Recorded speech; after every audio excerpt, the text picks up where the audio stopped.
행동하는 자유시민 3.0 성명서 통일을 추진해도 포기해도 기승전 국가보안법 폐지 임종석의 진위는 무엇인가?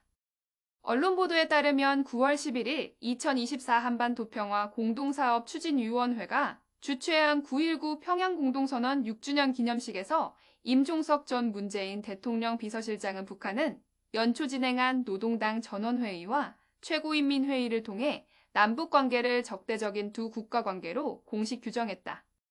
남쪽을 주적으로 규정하고 대남사업기구들을 정리하는 수순에 들어갔다며 비현실적인 통일 논의는 이제 그만 접어두고 객관적 현실을 받아들이고 두 개의 국가를 수용하자고 밝혔다고 한다.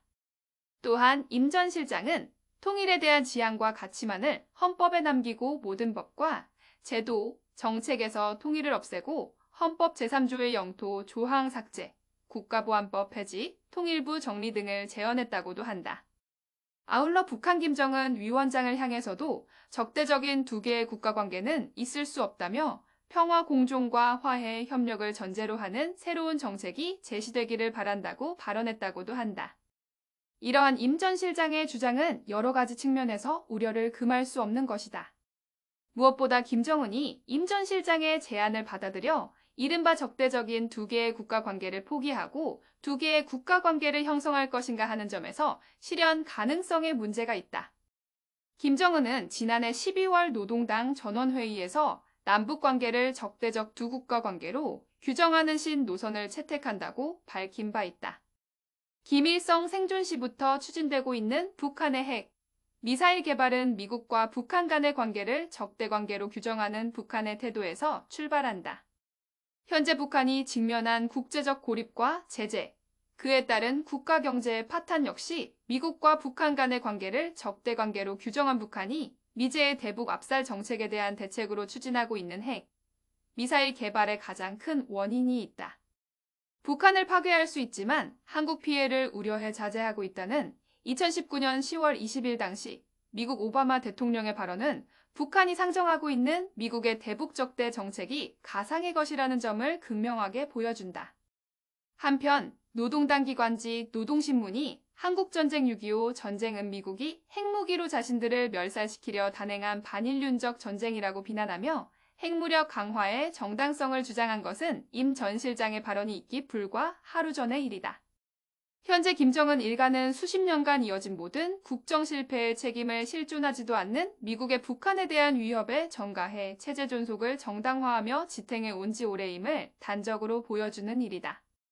따라서 적대관계의 종식은 3대에 걸쳐 이어져 온 김정은 체제의 정당성을 근본적으로 위협하는 것이라는 점에서 실현될 가능성이 매우 낮다. 미국과 북한, 남한과 북한 사이의 적대관계가 해소된다고 해서 이것이 우리에게 가장 큰 군사적 위협인 북한의 핵무기를 폐기될 가능성도 매우 낮아졌다는 것도 문제다. 2022년 9월 8일 최고인민회의는 최고인민회의 법령 조선민주주의인민공화국 핵무력 정책에 대하여의 핵무기의 사용 조건으로 기타 국가의 존립과 인민의 생명안전에 파국적인 위기를 초래하는 사태가 발생하여 핵무기로 대응할 수밖에 없는 불가피한 상황이 조성되는 경우를 명시했다. 즉 핵무기의 사용 조건에는 내전, 반란, 광역 혹은 전국 규모의 폭동 등 국내적 상황도 포함되어 있는 것이다. 이처럼 핵무력이 국내용이라면 대외관계의 변화와 무관하게 북한의 핵무기는 폐기될 가능성이 지극히 희박하다. 남쪽을 주적으로 규정하고 대남사업기구들을 정리하는 수순에 들어갔다는 임 전 실장의 평가가 사실에 부합하는 것인지도 의문이다. 지난 5월 통일부는 최근 북한은 기존 통일전선부를 노동당 중앙위 10국으로 개편했으며 대적 지도국으로도 불리는 것으로 파악하고 있다고 밝힌 바 있기 때문이다. 당시 통일부 당국자는 당 10국으로의 개편과 함께 대남 공작 및 심리전 기능을 보다 강화한 것으로 보고 있다고 분석하기도 했다. 임 전 실장의 평가와 달리 대남사업기구들은 정리된 것이 아니라 우리에 대한 적대 행위에 더욱 특화된 형태로 강화되고 있는 셈이다. 이러한 임 전 실장의 평가가 있기 하루 전인 18일 밤에도 북한은 우물풍선을 부양했다는 사실은 수도권 일대 국민들에게 널리 알려졌고 또한 언론을 통해 보도되기도 했다. 임 전 실장의 정책 제언의 내용도 문제다. 임 전 실장은 헌법 제3조의 영토 조항 삭제, 국가보안법 폐지를 제안했다고 한다. 헌법상 영토 조항의 삭제 혹은 개정은 현실적으로 군사분 개선이나무로 대한민국의 주권이 미치는 영역을 변경하는 것이 될 가능성이 높다. 문제는 북한이 군사분 개선의 존재 자체를 인정하지 않고 있다는 것이다. 해상의 군사분 개선 역할을 하고 있는 북상한 개선의 존재를 부정하는 것이 대표적이다. 따라서 헌법상 영토 조항의 삭제 혹은 개정은 두 개의 국가가 된 남북 사이에서 군사적 충돌을 수반하는 영유권 분쟁의 계기가 될 가능성이 매우 높다. 남북한이 두 개의 국가로 전환하는 과정에서 필연적으로 제기될 수 있는 또 하나의 문제는 정전체제의 종전체제로의 전환 문제가 될 수 있다. 이는 한반도 평화체제 구축을 주장하는 일각에서 지속적으로 제기하고 있는 것이기도 하다. 종전체제로의 전환은 정전협정의 당사국 전체가 관여할 수밖에 없는 문제이며 동시에 일본에 소재하는 유엔사 후방기지의 역할, 주한미군의 주둔 여부와 역할에도 중대한 영향을 미칠 수밖에 없는 문제이다.